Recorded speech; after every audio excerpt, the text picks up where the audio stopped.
Hello guys! Welcome back to my channel! So for today's episode, tayo magluluto ng masarap na gulay, which is labong. So gagataan lang natin yung labong at lalagyan ng hipon. Ano pang inaantay nyo guys? Tara, samahan nyo ako at magluluto na tayo.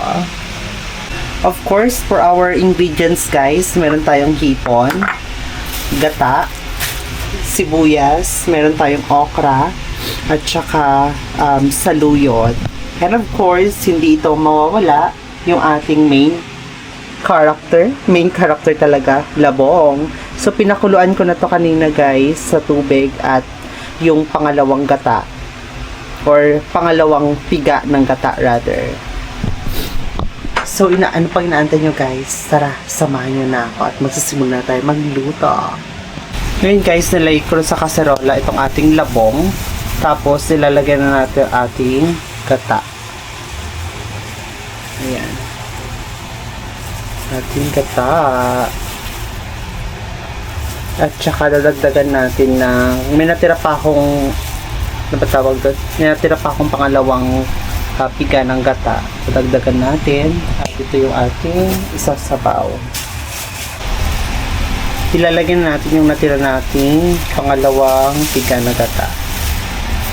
Ayan. Tapos, mag-add din tayo ng konting tubig.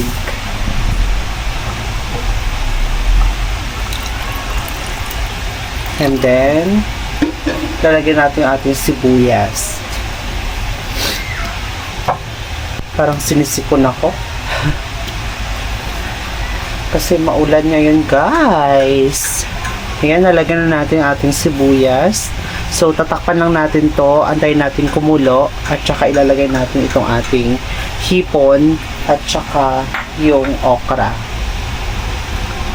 Malambot naman na yan at luto na yung ating labong guys. Check natin guys yung ating niluluto kung okay na. Ayan, perfect. Okay na siya guys. So, ang gagawin natin, ilalagay na natin itong ating okra. Konti lang yung okra na bili ko. At saka itong ating hipon.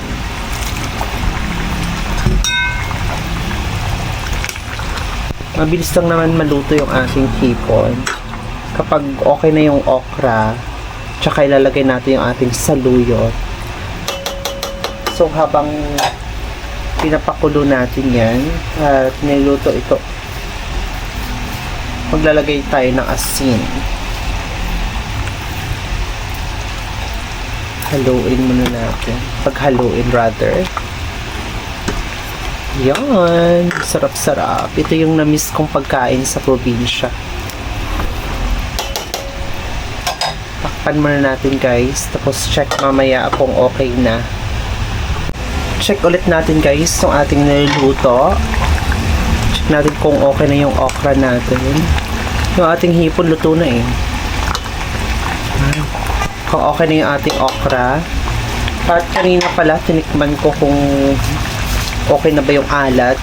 May kulang pa ng konti guys. So magdadagdag tayo ng konting asin. At saka ilalagay na natin itong ating saluyot. Yan. Paghaluin lang natin, guys. Ready to eat na ito maya-maya.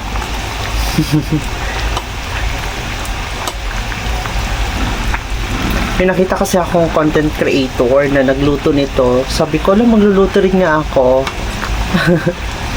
Inggit yarn. Kasi na-miss ko to. Ilang taon na akong hindi nakakain ng ganitong ulam, guys. Ito madalas yung niluluto namin sa probinsya. Ayan. Takpan lang natin. At maya-maya tayo maghahain na. Guys, luto na yung ating niluluto. Ginataang labong na may hipon. Perfect, oh. Huwag na natin ito i-overcook. Baka maglabsak na yung ating hipon. Natikman ko na rin siya guys at okay na yung kanyang alat. So, hindi ako gumamit ng, again, Magic Sarap or Ajinomoto. Asin lang. Perfect. Excited ako kumain. Wow! Luto na guys. So, tingnan nyo. Pakasarap. Samahan nyo ko guys. Tayo ay kakain na. Ako nagsasaing pa lang. So, wala tayong kanin. Pero okay lang yan guys.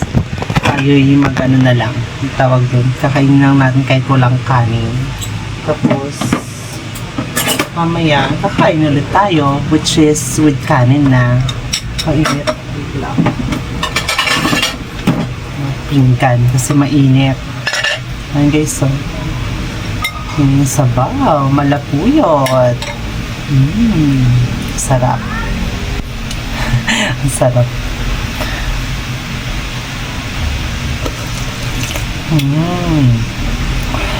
Ang sarap.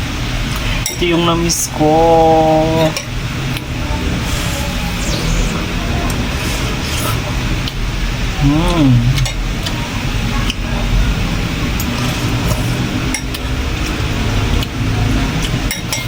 Perfecto kapag may kanin. Kaso nga, nagsasaing pa lang ako. Pero later on, kakain ulit.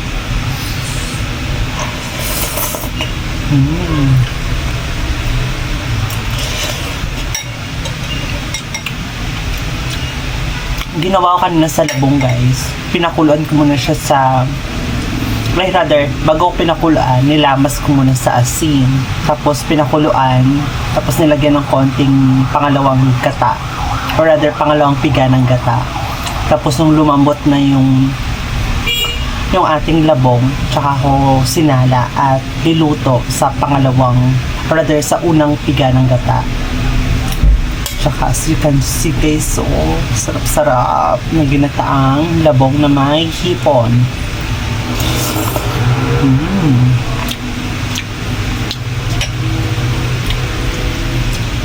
Kung ako sa inyo guys, magluto na kayo. Perfect ito kasi tag-ulan ngayon.